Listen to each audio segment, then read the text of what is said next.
Hello, and welcome back to another episode here at the SteelerFury.com podcast.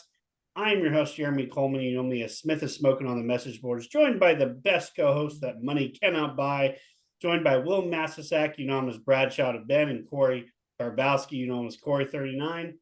And as they all say, all good things must come to an end. Wait, was it really that good to begin with? Wait, are you talking about the gun show? Yeah, the gun show. Yeah. The gun show, I heard it was a little lame this year down in Florida. Mentioning the gun show, Corey's got some mind-baffling statistics here that I want to start off the show with, as far as just how good that offense was this year. Corey, you want to share with the viewers here some just horrific statistics from this past year? Yeah, so 54% of our passes were 5 yards or less.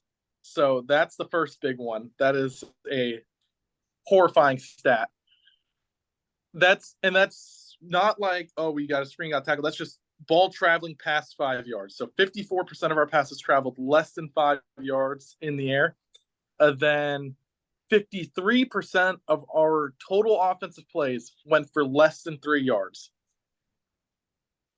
Well, ladies and gentlemen, I don't know about you, but if that doesn't spell explosive, I don't know what does. That really doesn't sound good in an era. I mean, it's one thing if this were 1975, I'd be like, yeah, well, that's the NFL. But yeah, for modern era offense, that's grim. Yeah, although they never threw the ball. Even in 1975, they didn't average 5 yard. 50% of your throws under 5 yards. That would have been a no then. But yeah. Talk about 3 yards in a cloud of dust, right? But no, let's kind of send off our swan song here real bit. Let's briefly touch on this last game against the Buffalo Bills. We felt like we needed to take a week off, Steelers fans, just to kind of revelate, and being the fact that Steelers football was over for some of us, and most of us, I think it was a relief, but that's not the point. If anything spelled the doom against the Bills, it was turnovers. Drive all the way down. Mason throws a pick in the red zone from like the 5 yard line. And not to mention, we just love to have these horrendous starts to playoff games. It's just kind of laughable how bad our playoff starts have been. Start off with, George Pickens catching a fumble. It sets the Bills up. Immediate scoring range, like on the next drive, we have this amazing play, and I still don't know how the Pat Freiermuth fumble wasn't a fumble. we had the ball grazed his face mask while he was out of bounds. That is literally the only reason it wasn't a fumble. The only reason. I think Mason had a pick that got called back on a defensive penalty. Just all these things that you just don't want to do to start out a game. That basically kind of set the tone for the rest of the game. Unfortunately, we found a way to button up a little and actually make it a game. But when you give you a good opponent like that, chances to score, they're going to, especially against a defense that was trotting out. As I quote this from Twitter, guys that were literally going to go to the Amazon warehouse were playing on that Saturday football. But guys, just really quick, any last thoughts from the Steelers lost to the Bills? Predictable. Yeah, I mean, it wasn't super big. Nothing. I think I probably mentioned everything that kind of happened as far as what Buffalo did on offense. Like I anticipated pretty much exactly how they killed them with the quarterback running, with the tight ends in the especially in the middle of the field, and trying to get a linebacker to carry that across the field. These are things that they do, and some slashing runs from Cook. That's pretty much what they like to do on offense, and that also is the thing that all three things the Steelers struggle with a little bit. But I'd like to talk about turnovers for a second. Yes, turnovers are never good, especially. Let's put it this way. There are degrees of turnovers, though. Turnover late in the game, like Baker Mayfield or Jordan Love, or a missed field goal with, a minute and a half left, like that you can't recover from. That's the kind of mistake or turnover that, is, you can say for sure, like that cost us the game, or that ended the game anyway, right? The Steelers turnovers, Yes, we're not good, especially that, when you're going to score points and you actually have a turnover, then that's at least you were headed for 3 points there if you just throw that ball away, right? But here's what I about turnovers in the Steelers of the last few years. My biggest problem with the defense in the postseason is when there is a turnover, your defense is not required to give up a touchdown, right? Like that, they got the ball at the 20-yard line or whatever, did Buffalo, and they drove 80 yards for a touchdown. Like, okay, it's bad that the offense turned it over, but is it the offense's fault that the defense gave up an 80-yard drive for a touchdown? Like, I don't think so, right? The Pickens one was a little bit closer to home, but at least your defense can rise up to the occasion and hold them to three. That those at least sometimes I just feel like I think back to the Cleveland game and the Kansas City game, and just whenever the Steelers turn it over, it seems like the other team drives the length of the field. So I don't want to not hold the defense culpable for that. Also, the defense doesn't create any turnovers. They have one. They scored a touchdown on against Kansas City, thank God, to avoid utter embarrassment there. But it's not like they're winning the turnover battle either. So turnovers bad, but nobody played. Say again. Say that. You think about those voluntarily? I'm sorry. Who gives up? You're cut off there. Sorry, you think about those games voluntarily? Did I remember them voluntarily? Yeah. Just want to think about those games. You didn't just scrub memory. I don't think you understand me very well.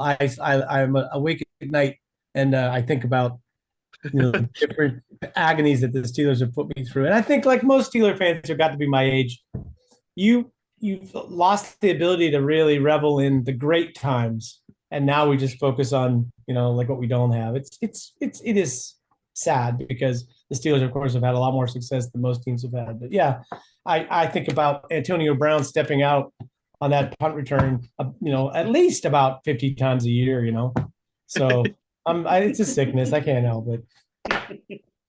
But let's not reminisce too much. I mean, the game against the Bills, we fell victim to our own vices like we did all year long. So let's not focus on the past.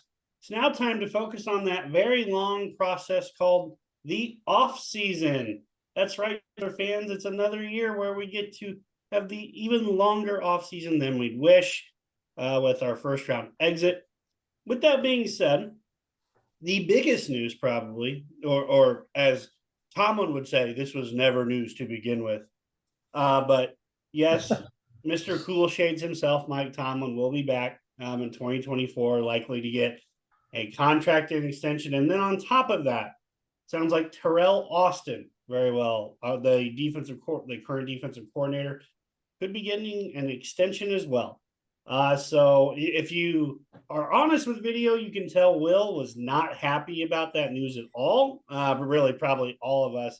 But oh God, Will, no, don't do it, don't do it. But yeah, that's kind of the biggest news of the offseason so far. Tomlin said that neither Mike Sullivan or Eddie Faulkner will be in the running for the offensive coordinator position, which is open, that they will be going outside. But let's just start off with there. Corey, kind of what are your thoughts, as far as, Tomlin's back, Terrell Austin's in line for a contract extension here. What are your thoughts? I'm not sure Tomlin really earned a contract extension. The two down the stretch losses to 2-win teams.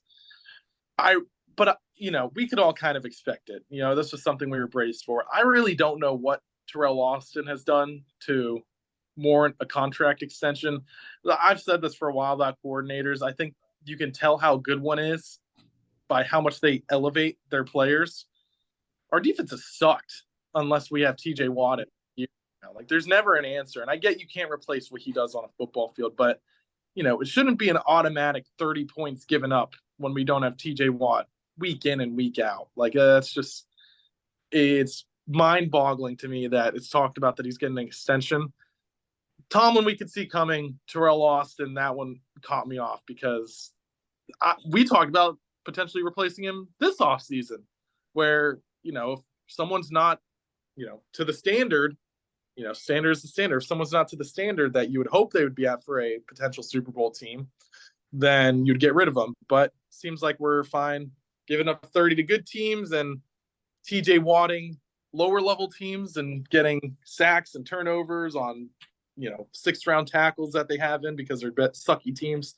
And I guess that's what we're doing now. I guess we're just a perpetual mediocre team, and that's what we're pursuing. Hey, man, this team hasn't had a losing season in a long time, 20 years plus now. I would say good analysts think about what the results are, and they say, oh, well, Terrell Austin had the number 6 defense in the league, so he must be doing something right. He should get an extension.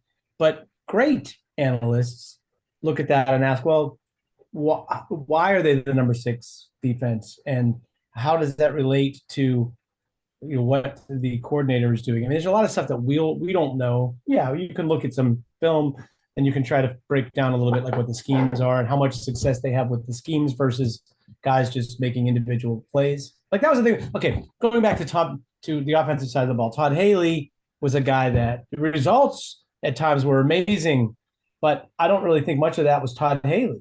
Like he was basically getting one-on-one matchups with superior players and a Hall of Fame quarterback and a great offensive line. Like I mean, no exaggeration. I think I could have been an adequate offensive coordinator with that talent that they had on the field, right? And I don't know jack really about offensive schemes.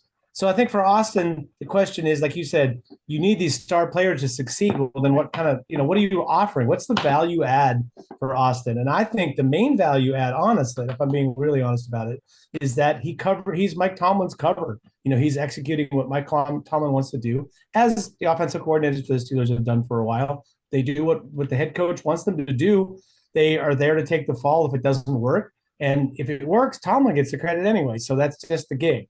I don't know that replacing Austin necessarily makes as big a difference as it should, because I'm not sure it really affects the team that much. So in effect, I think the Steelers coordinators are closer to being potted plants than Mike Tomlin has been, as far as we're concerned. Some of the position coaches, looks like the offensive line coach or the running back coach or the wide receiver coaches, they make a big difference.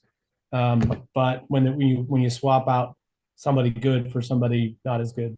But the coordinators, I feel like the Steelers can change coordinators and it doesn't really affect much. Well, and you make a good point there, Will. How much change in one offseason can we really expect? I mean, this is an organization that's been, drags its heels when it comes to changes in general. I mean, shoot, for the first time ever in their franchise history, they fired a coordinator in season, let alone I think it might have been unrealistic for us to think, Tomlin's just going to get a completely blank slate. We're going to start over with every new position coach, every coordinator. Not saying that we don't want that, but that's not the point. But that would have been a lot of change or whatever. And I know the defense has let us down. The one stat that I was surprised to see, and I think it kind of goes more with like what Corey was saying, is the level of opponents we were playing. But we did only give up the 6th most points in the league this year. So I mean, from a points perspective, this team definitely showed out to a degree, but yardage wise was just trash. It was more just situational football. We gave up tons of yards and whatnot. Yeah, but Jeremy, I just would say though, they were 6th in DVOA. The yards they gave up mostly because their offense was not on the field. I mean, that's why things like points in DVOA or points per drive are like way better gauges. But I do think statistically they were a pretty good defense. The question is why? Like, why do you believe they were good? Do you believe it was, their scheme or their coaching, or do you believe it was their individual talent? It's a 3-digit or 3-syllable word. TJ what? No. Yeah. Corey, come on, man. I saw you trying to get in there. There was this debate last year where we were talking about Terrell Austin or Brian Flores, because we thought the defense looked better last year than it did this year. And Brian Flores went to Minnesota, who gave up 25.4 points per game in 2022. He cut that number by 4. And Minnesota has essentially the completely same defense, except they had an undrafted free agent rookie at linebacker with Ivan Pace. So They only averaged 1.6 points per game more than us, like allowed this year. Who has more talent, the Steelers defense or the Vikings defense? The Pittsburgh Steelers for 1,000, Alex. Oh, Yeah, for 1,000, Alex. Maybe for 2,000. I guess I'd say this to people like all the injuries the Steelers defense had. But you know what? Even with the injuries at linebacker, I think they fielded better linebackers from start. If you put it all together for the whole season, better inside linebackers than they fielded all of last year. So even with the injuries and guys coming off the couch, they still got better inside linebacker play than last year. So yeah, I think the talent this year for the Steelers was slightly better than last year. But yeah, that's I don't know. Like you basically performed a little bit less good this year with the Steelers defense, and had slightly better talent, right?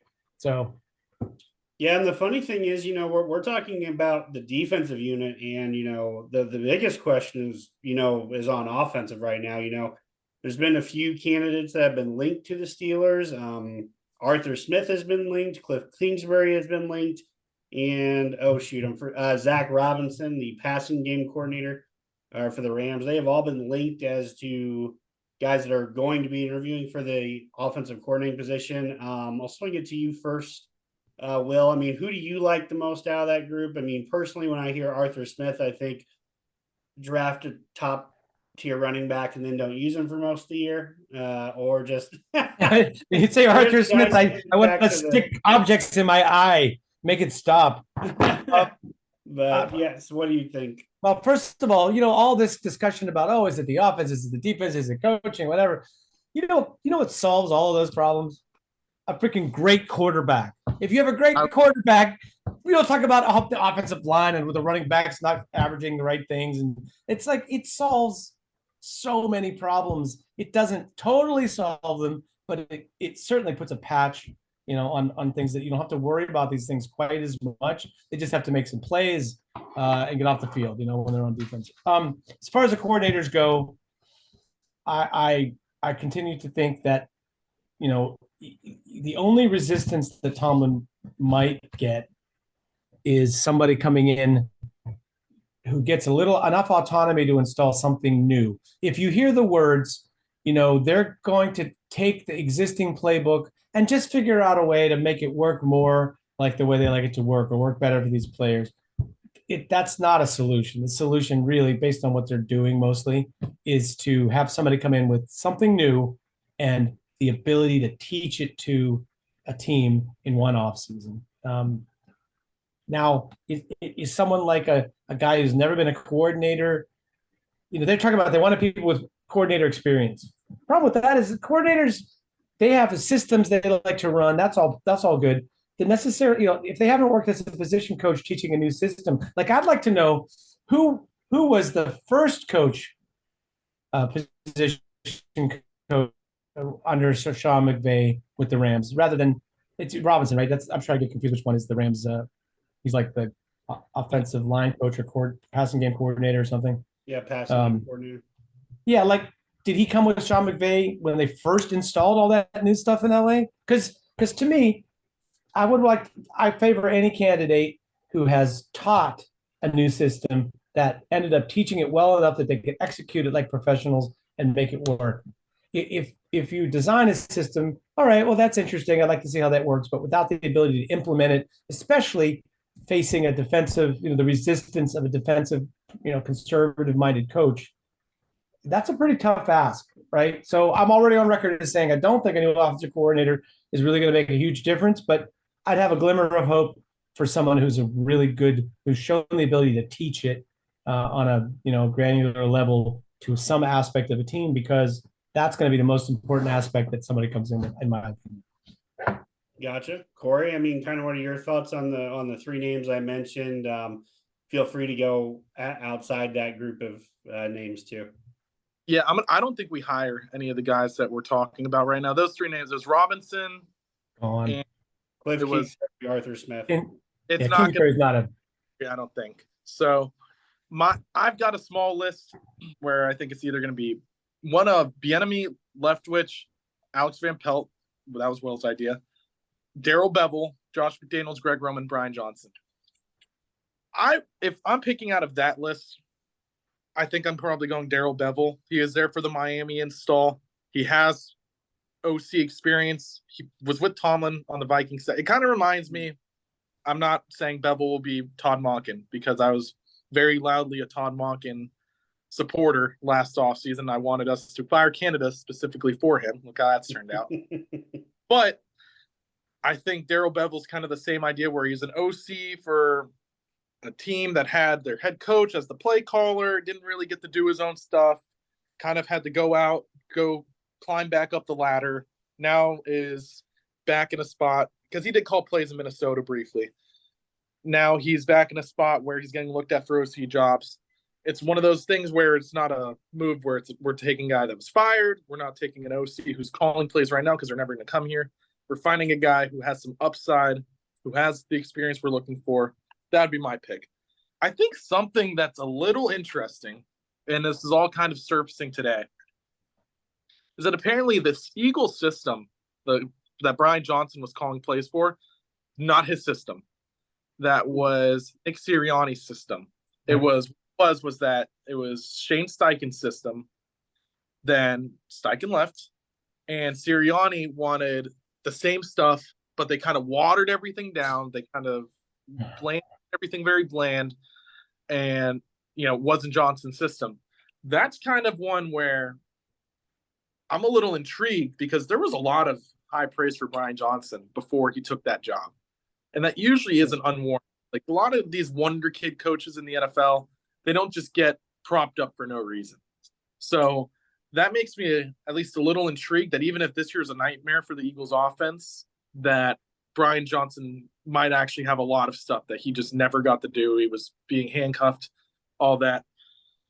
I will say I'm with Will. I don't think it matters unless we figure out the quarterback position. When you look at, there's a hierarchy of like most important things to win a championship. And I think it's something like owner, QB, GM, head coach, something along those lines. Offensive coordinator is not in the top 5. Like quarterback's number 2. If you want to argue it's below GM or head coach, even then, it's in the top 4. And we have Kenny Pickett and Mason Rudolph as our 2 guys that we don't even have Mason. We don't even have Mason Rudolph. We want to, but we want him to compete, or the players want him to compete. But you know what that tells me? You know how garbage Kenny must be for the players to come out and say, we want Mason Rudolph? It's not like the world on fire. Like he just gave average QB play for the rest of the NFL. Yeah. You guys are excellent at jumping ahead of where we need to be on this show. So can I just quickly, just because there's two quick things. One is I sort of lost that one. One quick thing.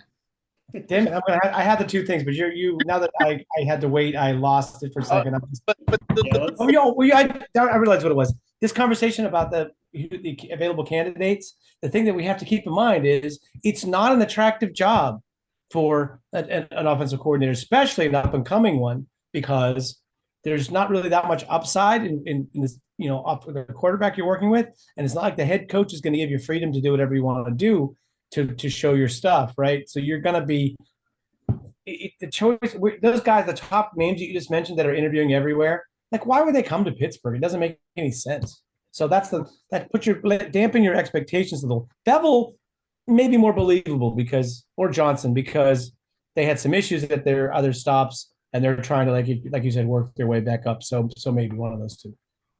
That's why I think you hope to get someone that has some upside and can stand on their system, that will get 1, 2, 3 years. Like, I mean, if I'm an OC and I'm coming in, I'm saying, you better give me a quarterback by the end of next, off season. Like, I don't care if it's a trade. I don't care if you sign. I don't care if it's draft. I don't care. Like, after next year's draft, I better have a QB, or else I'm not coming here. Yeah, I'm not tying my anchor to the current guys that are on. And I don't think that's happening, guys. If I had to bet right now, I'd say the Steelers do not draft a legitimate candidate to be a starting quarterback for Pittsburgh Steelers, or bring in a free agent that's much better than Mason Rudolph would be. Like, that's the most likely guy, actually. If I had to guess, and I'm not sure if Jeremy will get to his predictions necessarily. Something in me is telling me it's either Bieniemy, Josh McDaniels, or Brian Johnson. Those are the three names that stand out to me. I'm not sure what's going on with Bieniemy. McDaniels, I could see Tomlin trying to go for the old ex-head coach angle. I feel like that's something he would like. Like, that's a big interview plus for him. He's not going to be undermined by him. I know that much. How would you guys like this? Josh McDaniels comes in and has an average offensive season, and then everyone in Pittsburgh media is asking for him to be the next head coach. Oh God, let's have we not? Yeah, if it's failed twice, let's not try a third time. But so some other names that I've seen kind of come up. One I'm a little intrigued by is Clint Kubiak.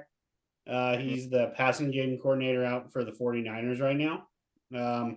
Like his ability to work the middle, get people in space, use that. Shade Waldron was a name, but he got hired by the Bears, so that you can put that one to bed. Shane Day, he's a senior offensive assistant with the Houston Texans right now. Just be an up and comer. Yep, one of just if we're going to take a candidate, you would think it's going to be, maybe someone we don't pay a lot of money for, kind of like what you said, Will. What can we afford? Who are we really going to attract to this job? So that's another name. T. Martin, the quarterback's coach for the Ravens, is a name that's been brought up a little bit. Jake Peets, a passing game specialist for the Rams. And then one name that I didn't really think of at the time because he's at the college level, but Mike Bobo at Georgia has had experience calling plays. It'd be interesting to see what, if you give him a shot. Jeremy, I forgot about him. I think Pep Hamilton, I wrote about him last year as a potential guy who has a. Now, I'll say this. Tomlin's going to love him because he loves running the ball. He loves running the ball early. He loves running a lot. But I would put him on my four most likely. I don't know if he's planning on interviewing, but that one happening. But yeah, you guys were kind of taking this conversation where it needed to go next. The biggest thing this team has to figure out is, who's going to be the quarterback of the future, because you guys have alluded to it. We don't like Kenny. Doesn't sound like the players like Kenny. Mason Rudolph isn't even on the team as of right now for next year. He's a free agent. We're going to get to that here in a moment. But, I mean, right now it doesn't feel like there's even a guy that we're going to be in range to draft. It feels like the top three are going to be all long gone. So that leaves you with question marks, like Michael Penix Jr., Bo Nix, JJ McCarthy, just guys that don't. Yeah, I know. Cringing to my ears, scissors to the eye. Just kind of all those things come up to mind when you think about those other quarterbacks. So, let's move this to free agency a little bit. Will, you kind of briefly touched on it. I took a head look at free agents for several categories. And, well, you know what? Let's start off with the Steelers free agents, and then we'll kind of morph into free agents we might want to pursue and all that. There's really not too many, for the first time in a long time, there's really not too many free agents from the Steelers that I'm thinking, oh man, we have to bring those guys back. There's really only like 1 to 2 or 3 people, and they're not even like, stars, unless you want to consider Mason Rudolph an emerging star. Well, there's a couple of those guys, I think mostly on the defensive side, who signed deals that are technically 2-year deals, but they're basically 1 years because of what happens to the money in year 2 and the ability of the Steelers to get out of it. And to me, the main guy that cannot come back, especially at that price tag, is Patrick Peterson. I'm sorry, Pat Pete, you were a terrific player, but that's just a guy holding the rest of your defense hostage because he's getting snaps. And maybe they didn't have anybody better this year to do that, but you can't assume that he's going to be anything but slightly worse next year. And I think already this year it was a problem. But yeah, you kind of touch on it there. A lot of guys that, and he's not even technically a free agent, but who easily could be a free agent with, how that structure was provided. Let's go down the list here real quick. A lot of these guys are like guys I'm like, Levi Wallace, see you later, buddy. I swear to God. And I even saw something on Twitter today saying that they could bring him back, I was like, oh my God, let's just start off the worst offseason ever. We never want to re-sign Mike Hilton, but Brian Wallace is the world. Or Stephen Thomas or Stephen, yeah. Right. Like we've had some guys that were like head scratching. Why didn't we re-sign that guy? And then other guys like we just can't seem to get enough of. Sorry, go ahead. Yeah, Montravius Adams. I mean, he's a guy I'd bring back on the super cheap, but I mean, in reality, he's a guy that's played only 35% of the snaps. Well, why would we give him too much money? Miles Killebrew, our favorite special teams ace that we all love to hate. All pro Miles Killebrew. Fine, whatever. Congratulations, Steelers. You finally put someone on the all pro list. It was your special teamer. I think this is probably the first all pro we've had since Antonio Brown left. We haven't been that good. TJ Watt, that guy. I don't know if you remember him. Okay, fine. TJ Watt. You guys get my point. I'm just being sarcastic here, but there's Miles Killebrew, Marcus Golden. I wouldn't mind seeing him back, especially if it's on a cheap deal. He played okay. I'm gonna be. I did not like Marcus Golden's play this year. Okay. I felt like he impacted the game.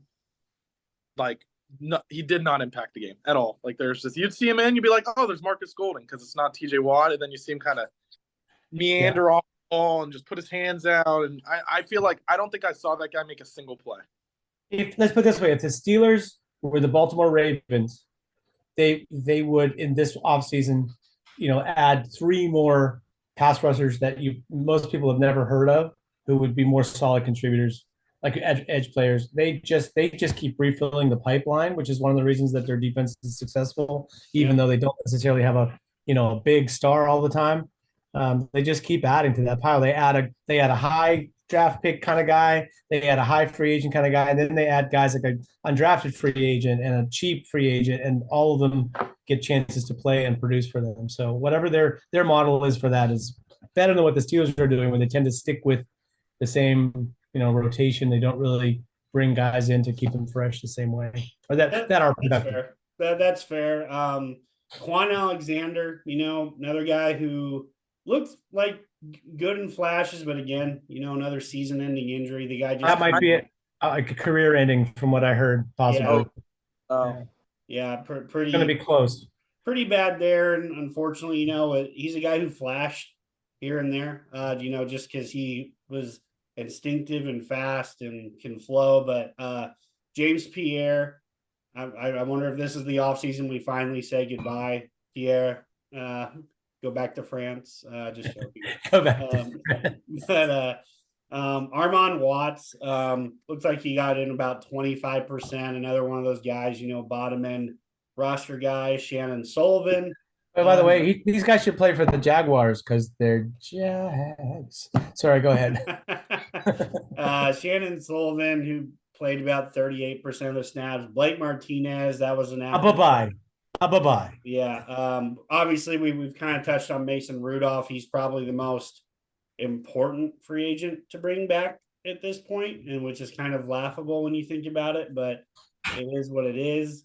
Miles Boykin. Actually, he might be a nice enough backup quarterback to have on your team. And to me, I'm all about having a bridge quarterback this year. I think don't screw the pooch by trying to trade away 4 picks for Justin Fields, and don't try to draft some late first round quarterback who doesn't really have the upside. Just have a bridge quarterback this year. Maybe even try to put some new systems in and see how good you can be, or even let Kenny Pickett, start off with a chance with a new coordinator to show us that he's not who he's appeared to have been. Whatever you want to do, and make your moves next year when they're going to have better free agents and better draft. And but that's not likely to be what they do, because they want to win this. They want to win 9 games next year to come hell or high water.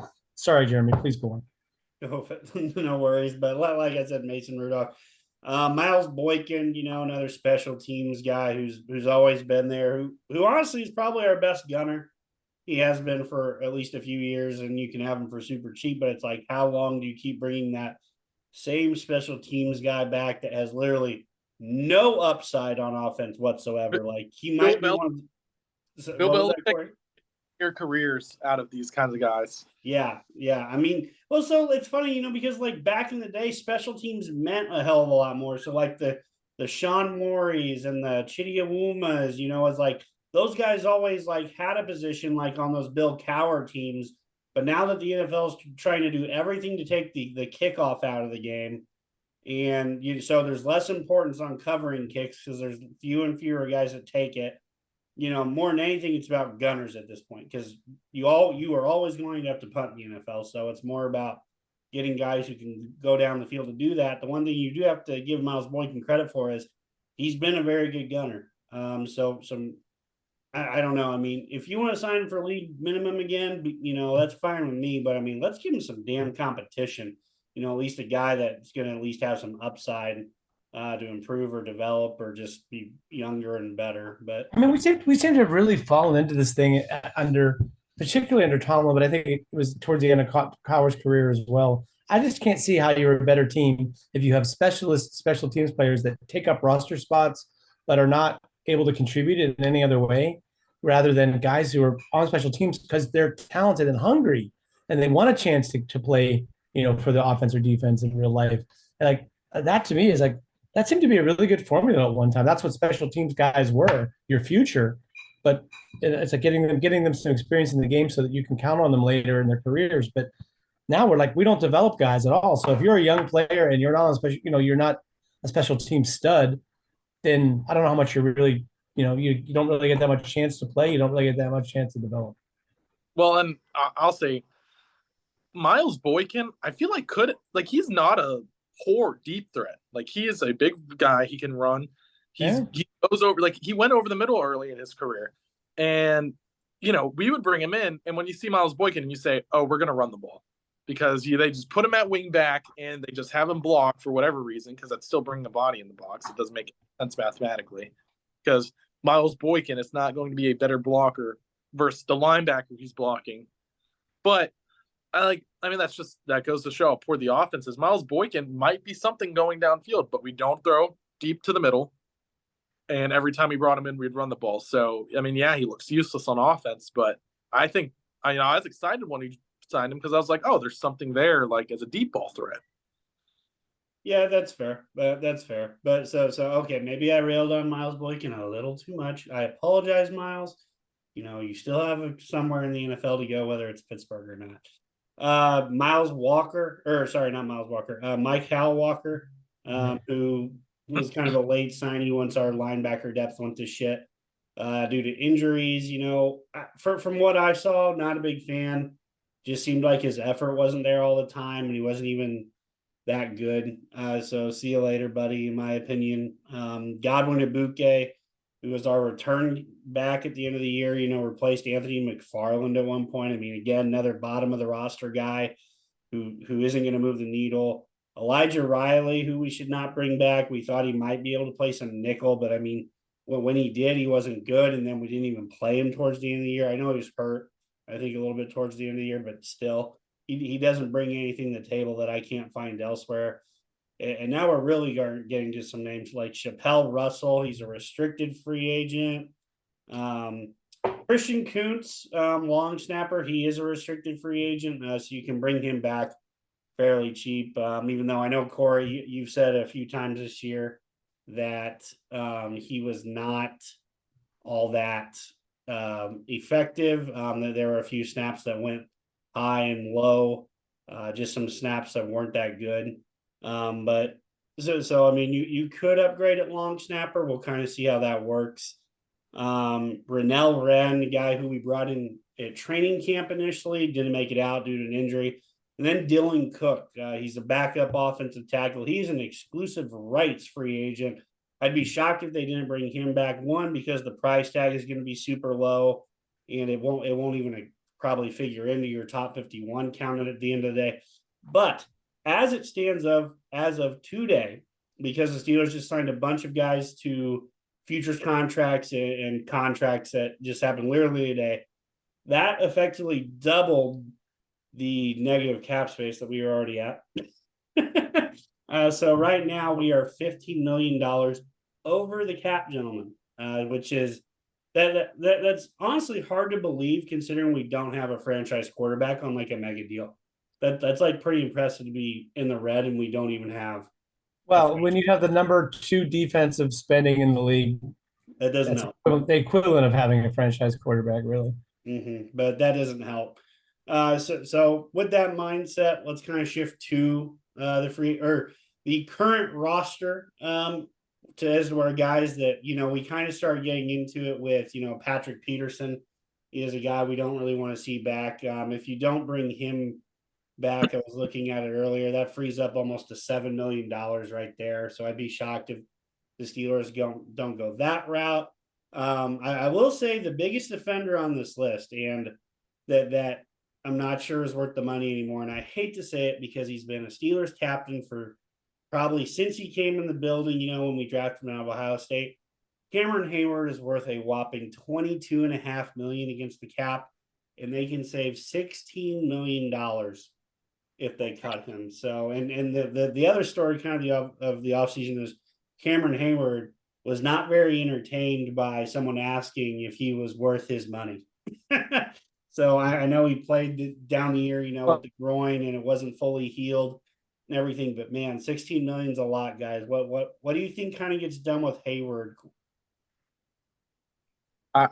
I said this early in the season when he was injured, that he wasn't playing very well against the run. He could still win one-on-ones in the past. He still has that. But, I mean, if we're talking about like a sub-down rusher, like a third and long kind of rusher, you just can't spend that on a D tackle. I think if you ignore the performance there's injuries, yada, yada, yada. He's old. My question to you guys is, are we going to win a Super Bowl in the next 2 years? And if not, let him go. Let him play for contender. Because there's no need in just having him sit there 15, 16 million on the cap when realistically you're not going to win a Super Bowl. You're going to roll into this season with either a bridge quarterback or, some rookie that's a later pick. And then next year, it's not like you're all of a sudden going to have an MVP. So, my point of view, let him go play for a contender. Just cut him. Thank you for your service. We know we can't provide what you want here. And, just keep working on the roster. Hey, they did it to Franco Harris. They could do it to Cam Hayward, but they won't. I think they're the Steelers' loyalty to guys like that is way beyond logical. Like they don't operate that way. Yeah, it's a shame. Like the Belichick school of like getting rid of especially defensive players a couple of years too early versus a year too late is not the Steelers' way. I mean, what are you guys' thoughts about extending him just to bring his cap number down? Because I mean, I think that's an option or whatever. Maybe you sign him on a 2-year deal where and it's not for a lot of more money, but it's more money for him to get if he's there. But I mean, you've got to find a way to bring down the cap number this year if you just don't outright cut him. Yeah, but have to be one of those. An option. I bet that's what they do. Honestly, I bet they either keep it or they extend him. Like Will said, we're loyal to a fault. I think they need to be realistic about the roster. He wants to win the Super Bowl. That's his goal. Mm-hmm. We are not winning a Super Bowl next year. We're not. I don't care what they do in the offseason. We are too far away right now. Nothing will convince me. There's not the quarterback on the roster or available to us that's reasonable that will get us there. 2 years, maybe. Maybe you sell him on a 2-year plan. But it's just not happening next year. I think they do what Will. I think they extend him. I think they try and do that. I bet they bring back Patrick Peterson. I think they bring back Patrick Peterson. Seems like Tomlin likes him. I bet you both those happen with extensions. Man, I mean, I just don't know how you can bring Peterson back to play backup free safety. Because I mean, he's atrocious against the run. His sell is going to be because they played at the up in the box a lot more and in the nickel. He's injured a lot more, which is something to think about. But up there a lot more. And Patterson can get in there and set himself as free safety. He said, I'll work on tackling. I could easily see that happening. Yeah, I mean, yeah, I guess that's just tough. Just when you look at this and you see the what you can save or whatever. So I mean, so some other guys I think we're clearly going to be looking at as far as moving on from Allen Robinson. He's worth 11 million against the cap, but you can save 10 million if you cut him. I think that's almost an automatic, which is too bad because I think Allen Robinson played decent for what we were hoping he would do. I mean, he blocked pretty well as that third receiving type. But we didn't involve him in the passing game whatsoever at all. Like we didn't even try to, unless he was just the last option. I mean, his stats for the year, I don't even know if he topped 100 yards. I think they were that poor. When you go look at it, another guy who I think is probably pretty high on the list, especially since he lost his starting job this year, Chukwuma Okorafor, worth 11.8 against the cap, can save 8.75 million if you cut him. Here's a thought: is there any way we could trade him? Yep. I was about to say, I bet we see a trade for him. What I could see happening, I could see us taking right tackle in the first 2 days, somewhere in rounds 1 through 3, and I could see a trade happening very soon after the draft when it seems like shit. We didn't get a right tackle or something like that, or you think we can get him back at left tackle? That's where he played in college. And I could see that happening where after the draft, someone still has a need, they just go and pull the trigger. Because we can be honest here, he's a good pass protector, and most teams in the NFL, they pass the ball a whole lot more than the Steelers do. So also think about the offensive linemen that have left the Steelers and gone other places and been pretty good, right? So I think that you think to yourself, oh, maybe this could be another guy like that. Yeah, I mean, so here's a possibility, or just a scenario to throw out there. What if we just bench Dan Moore, play Broderick at left tackle, and play right, Okorafor back at right tackle with whatever coordinator we bring in? Is there a chance that we can still salvage Okorafor, or do we think we have to move on from him? Well, here's the issue with that, Jeremy. Dan Moore is Mr. Steeler. He's a grinder. He puts the work in. He shows up early. He plays whatever position they tell him to, apparently, other than in season, because he said, oh, Broderick's a better right tackle than me.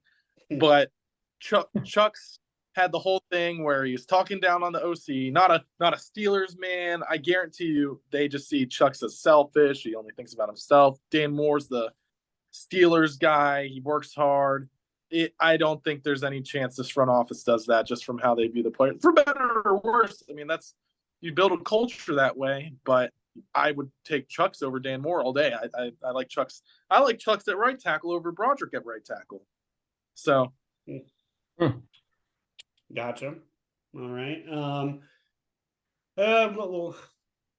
man. Let's go with maybe two more players that we think we should cut. I think kind of. We could it's the immortal words of Chuck Noll. It's not the cutting that's the problem; it's the stopping. Yeah. I mean, I'd be pretty surprised if Trubisky's on this roster if they find a way to bring back Mason Rudolph. I mean, I think the only saving grace for Trubisky would be if we can't get Mason back, just because then we'd be going into an off season with just Kenny if we wanted to get rid of someone else. And like we're about to get to, there's not a ton of quarterbacks out there that we can really get for much cheaper. I think we can get better play. Don't get me wrong. It's not what I was going for there. This is just about the money right now, ladies and gentlemen. But the last one I think that has to go, and it's just because he played absolutely horrible football this year, is Mason Cole. I don't think I've seen a center get moved like that in a very long time. He just cannot anchor. He cannot anchor. Yeah, I'll give you a little. Go ahead, Jeremy. You first. Well, I was just saying, just like it didn't matter what we asked him to do. This is not a guy that gets pushed. The only way he gets pushed is if he wins the leverage game and out techniques someone, because it's not from a physical standpoint at all. He is all technique. So I just feel like maybe even the biggest hole, if we're not counting quarterback, is the center position. We have got to get someone who can get back to commanding that offensive line and doing it effectively, not just being the rah leader of, oh, I need to point out protections, adjust alignments, that type of stuff. We need someone that can go in there and start kicking some ass again. So here's what I would say.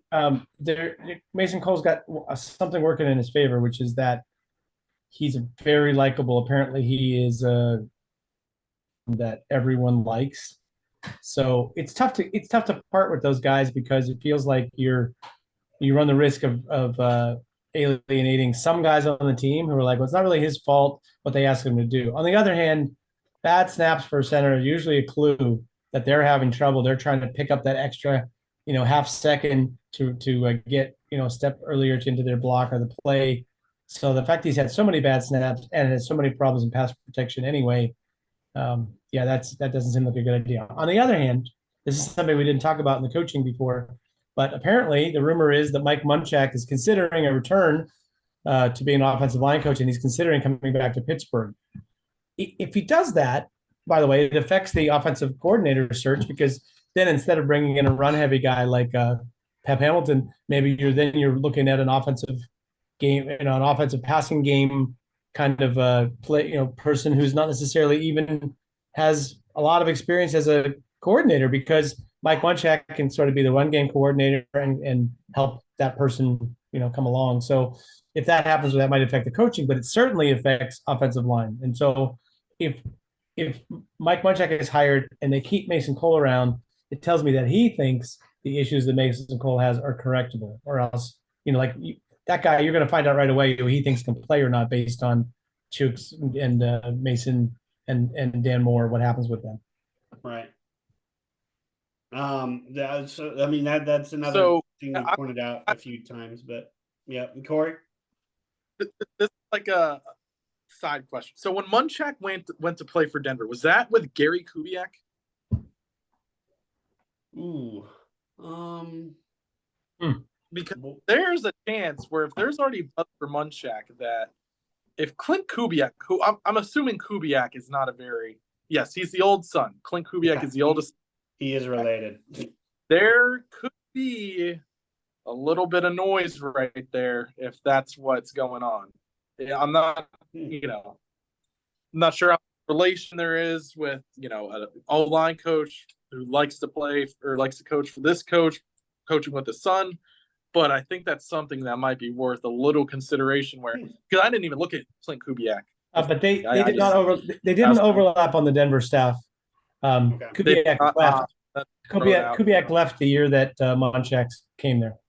Okay.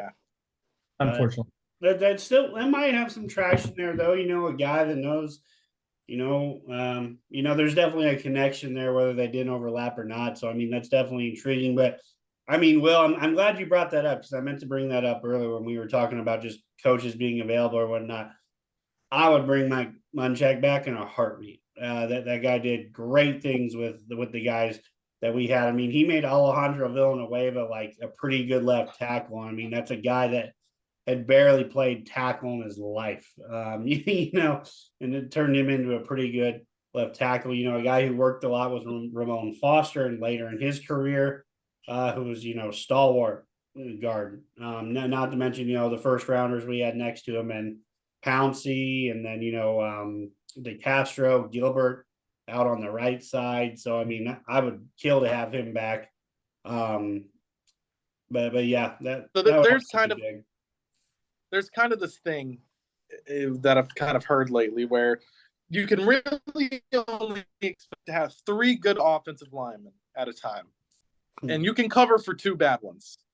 And because if you think of any offensive line, there's probably at least 2 guys where you're like, oh yeah, they could definitely be replaced. San Francisco's line, Chiefs line, Eagles line is the only one that really kind of skirts that, and they have 4 that are good.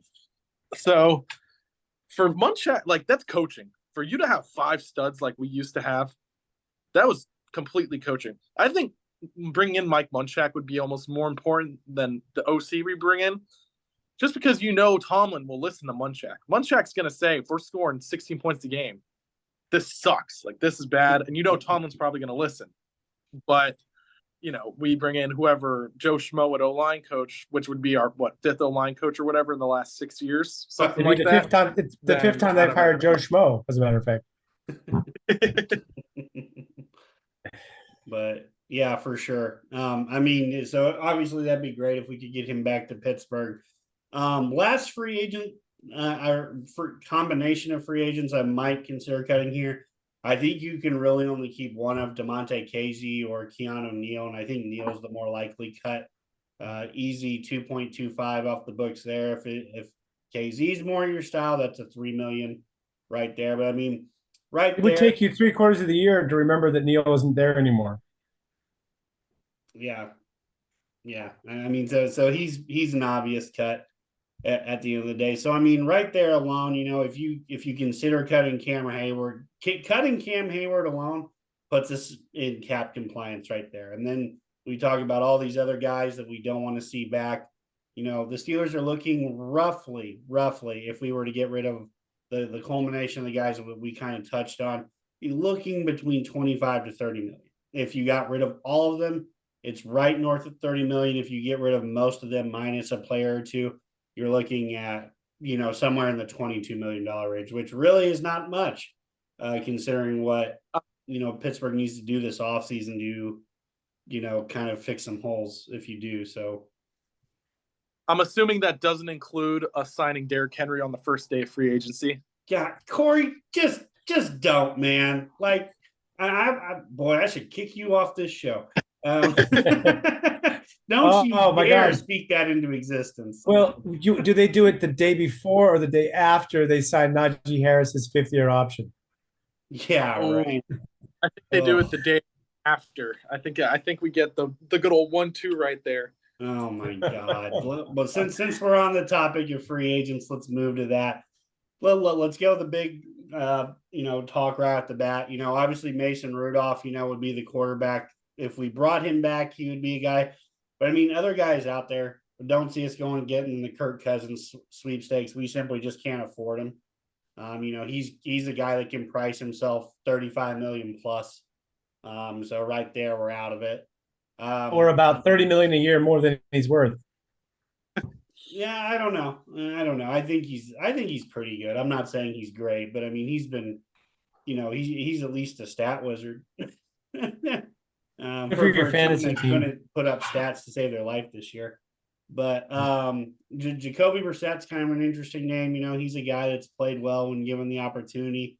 He's a free agent from Washington. If you really want to dig deep down and get a bridge quarterback to a guy who started, who's had experience in this league, Ryan Tannehill would just kind of be interesting to see what his price tag would be. I'm not saying that I'd want to do it, but it'd be interesting just to kind of entertain that option. Cause I mean, I'd play him over Pickett right now. I mean, you saw in Tennessee's last game, Tannehill was more than good enough to lead the Titans offense down the field and put a win over Jacksonville. Baker Mayfield's kind of the other big name out there, but I'd be surprised if he left Tampa Bay. But Tampa Bay is not in a good position right now. They are in cap hell, and they've got some big name free agents coming up. One we'll get to here in a second. Gardner Minshew out of Indy. I don't know if he's a guy you really want to be starting, but he's been a guy that's been proven that that is a guy that you can win with, not a guy you necessarily win because of, but he's more than good enough to be efficient running the ball or, in an offense that runs the ball that, that can give him some open throws. His biggest problems run when he, has to stay in the pocket and make throws. He's a little bit on the smaller side. We can always bring this guy back who actually played pretty well for a span this year, Joshua Dobbs. We could bring him back for like the 9th time in his career if we really wanted to. Tyrod Taylor's kind of a name for me. I think he played well for the Giants down the stretch, is more of just a guy who can be a backup. But I think there's a chance he might re-sign with the Giants just because he's got an obvious chance of playing time with the way Daniel Jones plays. Last guy would be our favorite Florida State Seminole, Mr. I'm going to do whatever I want with my offense. Jameis Winston, eat the crab W or whatever. But I mean, out of those guys, is there really someone you'd want there? For me, uh, the big name that stands out to me is like Jacoby Brissett.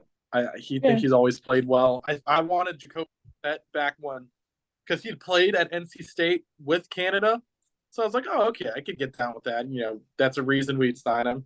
I would have rather had Jacoby Brissett over Mitchell Trubisky since that offseason.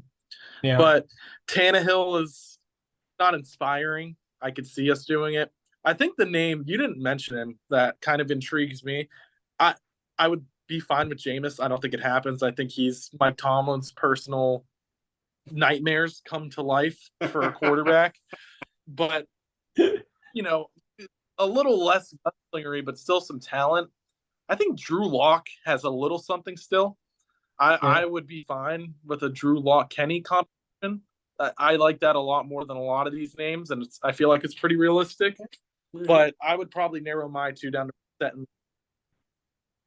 Will, anyone you really like? I think they'll see. I think they will heavily rely on what Mason Rudolph did the last couple of games and attempt to bring him back. Whether Rudolph wants to come back or not will depend on if he perceives that he's not really going to get a fair shot to be the starter next year. But I also feel like anybody who judges something on what happened, towards the end of the year against some questionably, motivated opponents, is like judging based on what the offense looked like at the end of last year and thinking that's just going to carry over, or judging by what happened in preseason that somehow that's going to tell the tale. I wouldn't reach that much into what the Steelers offense looked like the last 3 or 4 weeks. It was better without Canada for sure. You can tell that made a difference, but I'm not sold that they've suddenly solved all their problems running the football, and that Mason Rudolph is going to, be the quarterback that can lead you to a 10-win or better season. So that's starting with that. I always kind of like Minshew. I don't know. It's like I got to separate who are the quarterbacks I think are good enough as backups from the ones that are they good enough, but would they fit what Pittsburgh likes to do? Is Tyrod Taylor, is he a free agent, or has he got another year left with the Jets? Pretty sure he's a free agent. He's a free agent. Yeah. I like Taylor. He's a bit old now. Yeah, that's the thing though. If you're bringing in a guy to be a mentor / bridge, I can see that happening because, he can, if you're not counting on him to start for more than, a year or even half a year, then I feel better about signing a guy like that. If you're counting on him to be the future, no, but it depends totally on where they see themselves. Like, Corey, I'm with you. I don't think that they're a contender for a Super Bowl next year. It just feels like you just named all those names of guys that are like Jags that are going to be gone and replaced at some point over the next year or two with better players, possibly different faces. To me, that just so spells rebuild. You don't have a quarterback that you feel 100% about. You're still rebuilding the offensive and defensive lines and trying to replace older players, and you have a big roster turnover. That's a rebuilding year. They should have as a goal next year to get to the end of the season and feel like they have so many pieces in place and they're close. They just need a playmaker at quarterback or this and that, couple of things. So that's where they ought to be headed. But I honestly, I think it would be false hope, to even think that they're going to do something other than just try to have a basically competitive team, and they'll go out of their way to give up capital and money to get some quarterback who's like the top of the line, former failed first round pick who can be he's got a high floor. Like signing all the high floor older players, that's where they're at. Yeah, so like you guys were saying, it kind of falls back on whether we can bring Mason back. We could go through a ton of free agents here. That's not really what I want to do. We don't want to drag this out forever because we could be here forever, guys. But as I was kind of looking at our needs, we could obviously use a right tackle, a center, potential linebacker, more corner and safety help for sure. I feel like the secondary is the place where you might be able to use money you save this offseason to go get someone. Just because I feel like there's honestly 6 or 7 safeties I looked at that I thought might have been options. Since Gardner Johnson, Jordan Whitehead, Jalen Kurz, Mike Edwards, Xavier McKinney, Kyle Duggar. Sorry, I'm looking at my list here. Geno Smith, Jeremy Chin, Cameron Curl, Ryan Neal. I mean, right there, I mean, there's 8 guys who I think you could easily bring in to kind of fill a hole before the draft. Kind of the same goes for corners, if you really wanted to. Jalen Johnson, it looked like we might try to trade for him during the middle of the year when Chicago wasn't sure if they were going to give him a contract. So you never know. We might, spend big, because Joey Porter Jr. is going to be on his rookie contract for at least 2 more years before he's eligible for an extension. L'Jarius Sneed is a guy that we've liked on this podcast before. Jeff Okudah kind of revived his career down in Atlanta. I don't know if it's just because he was in a bad division. I didn't watch a lot of Falcons football this year. I'm sorry, Jeff, if you've really turned it around, but I didn't see it. Jalen Mills, just some other guys on the list. But I mean, I think the secondary could be one position group where we try to eliminate some needs before we head in the draft. I don't know if any of those names kind of stick out to you, but there's some good young safeties that I think we could kind of fill that before the draft. Not sure what you guys think on that.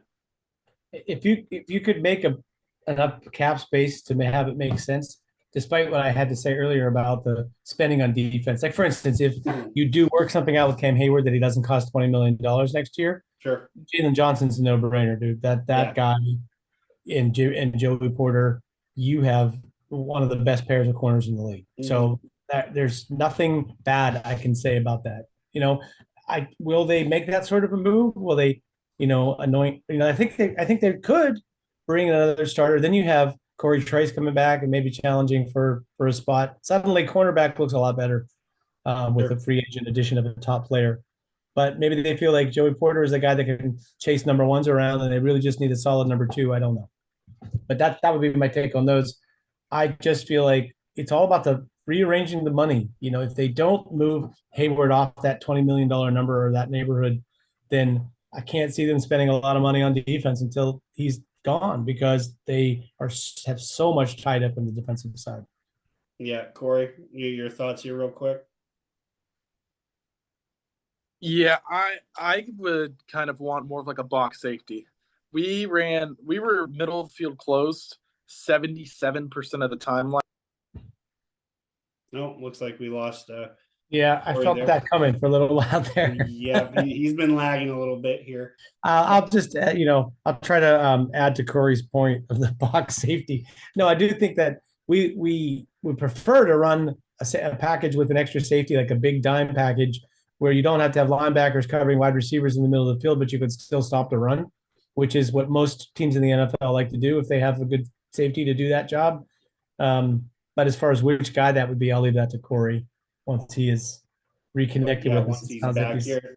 I agree with you guys, just because I feel like there's some guys here in that strong safety role, like a Jordan Whitehead and Xavier McKinney and Kyle Duggar, where it's like that would make a lot of sense to eliminate, a position where we've had a lot of trouble filling the shoes. Even Terrell Edmonds is available if we really want to dip back into guys who used to be Steelers, So as like Corey was saying, as far as the box safety goes, I mean, there are guys that can do that. I mean, Corey, we just got you back here. You want to say something here on that? Yeah, Jordan Whitehead stands out. That's a guy who I think he's a Pittsburgh guy, so they definitely had him in. I think there's pre-draft buzz with him. Yeah, he's a Pitt Panther. Yeah, J-Ron Curse is kind of like a nickel box kind of guy. I think the important thing for me, Minka doesn't like playing up close to the box. He can do it because he's a phenomenal player. If we're going to run middle of the field closed that often, just let Minka be the guy back. Let him roam. Let him be the deep man. Find a guy that you can trust to play. And it's the same thing at nickel. Find a guy, strong safety that can play down on the box, bump back if he needs, and find a nickel who you can play every down and not have to worry about like rotating guys depending on the circumstance or anything. That's probably my biggest hope on the whole defensive end. I don't really care about much else. Just find an every down nickel and an every down strong safety. And I think strong safety is a lot more likely in free agency. Yep, I'd agree. Well, I mean, and Steeler fans, there's a lot of questions here, that we're hopefully going to get some answers to here pretty soon, and especially by the next time we talk to y'all. But that thanks for tuning into another episode here at the SteelerFury.com podcast. I'm your host, Jeremy Coleman. You know me as Smith of Smoking on the Message Boards, joined by Will Massack, Bradshaw to Ben, and Corey Karbowski, Corey 39. Will, looks like you've got one more thing. Yeah, I'm just going to say, for those of you unfamiliar with our off-season coverage, we will come to you with a ton of draft coverage before the draft. We'll have episodes where we interview prospects. We'll have some experts on small schools. We'll have experts around other things in the draft.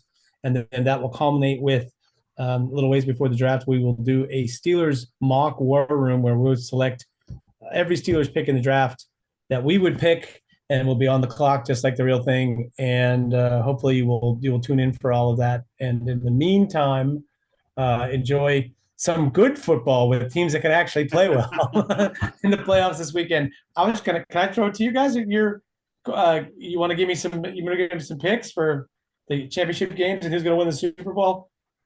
Yeah, I think you're going to get another Ravens 49ers matchup. Just kind of feels like that's where that's headed. It's not really what I want to see. I think it'd be a lot of fun to see Detroit make their first Super Bowl. I think that is effectively America's team at this point in the year. That's the team that everyone's rooting for. I saw some maps or whatever that people put up. The only people rooting for Baltimore are in Maryland. Everywhere else, I think I have that backwards. Kansas City, Kansas, and a little bit of Illinois, patch Midwest, and a little where else is all rooting for Kansas City. Everywhere else, Baltimore. Entire America, Detroit, California, San Fran. That's about it. So we'll see. But I think you've got another San Fran, Baltimore Super Bowl. And who wins? I hate to say it, but I like Baltimore right now. Yeah, Corey, what about you? Yeah, I'm with Jeremy on every step. It wouldn't surprise me to see Mahomes. If Mahomes wins with the worst supporting cast he's had in the last couple of years, AFC's basically wrapped up for the next 4 or 5 years, because if this year's Ravens team can't do it, there's not going to be many teams that are able to do it, because you're going to see Ravens DC is going to be gone. They're going to start having cap issues because Lamar's money is going to hit the books after this year. Mm-hmm. So if it doesn't happen right now, you might be looking at another Tom Brady, but potentially even more dominant. But with my pick, I'm ready. I'm going Baltimore versus San Fran in the Super Bowl. Listen, I totally agree with you about this being Baltimore's window. Basically, that they have home field, they got everything going in their favor. The thing I'll say about that matchup is you have the best team, the powerhouse, the Death Star. But Patrick Mahomes is like, I came up with this in the middle this morning, and I was like, he is like the pinball wizard from Tommy. He's the deaf, dumb, and blind kid who's winning with sense of smell. Like this year's offense, he doesn't have his, all the best things going on for him, but he's still good enough to beat almost anybody in the playoffs, right? So that what he's working with on offense is, Kelsey's not 100%. Pacheco is a great, effort guy who actually offers a lot to them, but almost everything else they have on offense has flaws to it. Even Rice, who's developed, stopped dropping the football, which is great for him, and developed into something, but he's banged up and, whatever. But the sneaky thing about the Chiefs, their defense is really good, much better than people think it is. I love L'Jarius Sneed as a guy matching up on your top guy. What he did with Diggs, but was primarily Sneed in coverage with Diggs, just completely erased one of the best wide receivers in the game with a great quarterback throwing to him. Yeah. So I kind of think there's a puncher's chance for the Chiefs because their defense is good and their quarterback is the best in the game. I love the 49ers, though. I think the 49ers are going to win the Super Bowl. I don't take too much from the bad weather game that they played last week because, it was sloppy and they didn't do what they wanted to do. But these teams that are on the bye, they always start off slow the next week, especially the first half of the game. And when it counted towards the end, they played a very tough opponent and took them out at the end of the game. They had a tougher matchup, I think, than Detroit did. The thing about the Lions is their weakness is their defense. They have the worst defense remaining, and they're going up against the number one offense. That's the way the NFL works right now. You go to that team's place where they are the number one offense, and you have a only okay defense. that's not a good matchup for you. So I will take San Francisco and the Chiefs in the Super Bowl. And if you can tell me who would win a Chiefs 49ers matchup, you got me, man. I mean, that's like flip a coin, you know. Yeah. I'm inclined to say Mahomes wins that, and as Corey said, sets the standard for like what you have to do to win in the AFC or even in the NFL for the next 10 years. That's probably what I feel like is going to happen unless he gets hurt or the other team just completely like Baltimore just plays its perfect game.